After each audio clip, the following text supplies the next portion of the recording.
McCLELLANVILLE, SC. As the race for the Democratic presidential nomination cruises toward a potentially decisive Super Tuesday, one Democratic superstar with the power to alter the course of the contest is clinging steadfastly to the sidelines: Barack Obama. Those close to the former president expect him to stay there. Wildly popular within the party, Obama has mostly avoided a contest that features his former vice president, Joe Biden, even as his legacy on health care, immigration and other issues has played a central role in debates and advertising by the candidates so far. As they crisscross South Carolina ahead of the state's primary on Saturday and the 14 states that make up Super Tuesday on March 3, several candidates, including Biden and former New York Mayor Michael Bloomberg, are touting their ties to Obama. Joanne Thompson, 64, a retired teacher from Pawleys Island, SC, said Obama just might endorse but said that neither Biden nor anyone else should count on it. "It would be great if he does," said Thompson, who is undecided. But, she added, Biden can do it on his own. He's going to be president, not Obama. Obama is aware of the agita among some centrist and establishment Democrats about Sen. Bernie Sanders' surge after strong finishes in Iowa and New Hampshire, but has always been a believer in the nomination process and feels voters themselves must pick our nominee, according to a source familiar with the former president's thinking who spoke on the condition of anonymity to discuss internal strategy. More, will moderates warm up to Bernie Sanders as Super Tuesday approaches? More, how billionaire Michael Bloomberg is campaigning for the White House. President Obama is uniquely positioned to help unify the party once we have a candidate, the source said. If he were to try to put his thumb on the scale now, it would limit his capacity to do so when his voice is most needed, the general election. Obama, who tied with President Donald Trump for the most admired man in America in a Gallup poll this year, hasn't remained completely silent. He made an appearance in the race Wednesday by demanding that South Carolina television stations and a pro-Trump group stop airing an advertisement that used his voice to attack Biden.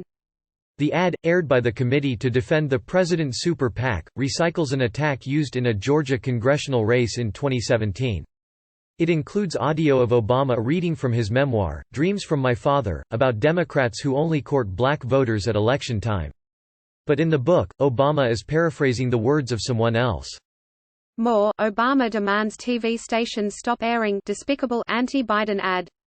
Obama spokeswoman Katie Hill described the ad as despicable in a statement. President Obama has several friends in this race, including, of course, his own esteemed vice president, Hill said in the statement. Still, Hill said, Obama has said he has no plans to endorse in the primary. Biden is leading in polls in South Carolina, but his position is shakier in some of the biggest Super Tuesday prizes, including California, Texas and North Carolina. Though Biden built his campaign around a theme of electability, it is Sanders who has emerged as the party's frontrunner. Obama's legacy has never been far from center stage as the candidates have debated what kind of party will emerge in response to Trump's presidency, and what kind of candidate is best positioned to beat him. Sanders has sought to steer the party left, such as by appending Obama's signature health care law and replacing it with a Medicare for all, government-run insurance system. Without saying a word, Obama became an even bigger factor in the race recently when Biden began accusing Sanders of contemplating a primary challenge to the incumbent president in 2012. Sanders has denied the claim, but Biden has doubled down with an advertisement making the same allegation. Biden, sporting his trademark aviator sunglasses at a rural South Carolina health center Thursday, repeatedly named Obama in his remarks. He said he worked with Obama on health care policy, including to secure money for clinics in underserved areas. "I was proud to work with President Obama to get that done," he said. All of the focus on Trump's predecessor has raised speculation in some quarters of the party about his role in the race, particularly after a report in Politico last year indicated Obama had relayed privately he might intervene if Sanders was running away with the nomination. Allies have denied that Obama ever made such an assertion.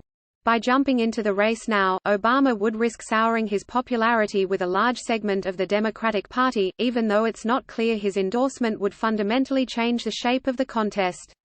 And it would make it far harder for him to play the role of peacemaker after the contentious fight for the nomination is settled. "I think there are only a handful of people whose voices really make a difference," Certainly President Obama's would, said Representative Dan Kildee, D. Mich, who added House Speaker Nancy Pelosi's name to that list, along with Representative John Lewis, D. Gaw, and Representative Jim Clyburn, DSC, who did endorse Biden earlier this week. More, South Carolina Kingmaker Representative James Clyburn endorses Joe Biden. They could be justified in weighing in, Kildee said, but they could be equally justified in trying to be that source of unity after we have a nominee. I think right now, if they were to ask my advice, I would say that's going to be a more important role that they could play than trying to shape the race. Those close to Obama appeared to agree with that assessment.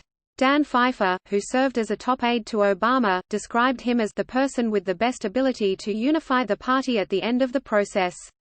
Pfeiffer disagreed with the notion that Obama would have a harder time as peacemaker if the nominee is Sanders, who represents a significant break with many of Obama's policies. I think the opposite is true, he said. For Democratic voters attending the Biden health care event in this small fishing town on the Atlantic coast, Obama remains a revered figure. Few seemed concerned about the former president's moves in a contest that will have major implications for the party. Voters said it would be fine if Obama endorsed, but they don't think it is necessary. Linda Liner, 66, said that some candidates may be on edge about Obama's endorsement, but said the president is under no obligation. She said she was confident that Obama would at some point endorse Biden, but did not know when. It's really hard to say when it will happen, said Lina, who lives near North Charleston, South Carolina. The two of them really worked well together. Charles Johnson, 79, from McCLELLANVILLE, speculated that Obama didn't want to give any candidate an unfair advantage this early. Obama's silence, he said, carried an implicit message: all of them are qualified. So he's going to wait and see. Contributing, Crystal Hayes, Savannah Behrman.